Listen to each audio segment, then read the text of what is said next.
You are looking at Julian's pronunciation guide, where we look at how to pronounce better some of the most mispronounced words in the world, like this other curious word. But how do you say what you're looking for today? Let's learn once and for all how to pronounce the name of this country, which confuses quite a lot of people because the spelling makes it confusing, but it's actually pretty easy, pretty straightforward once you know. It's pronounced in English.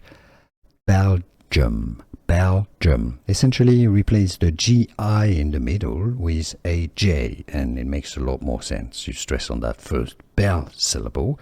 That's the name of the country in English. In French it's pronounced Belgique, very different, but in English, Belgium, Belgium, Belgium. It's easy, and now you know. Here are more videos on how to pronounce more confusing words and names too many mispronounced. Like this video if you found it useful. I appreciate your support. I'll see you soon, and thanks for watching.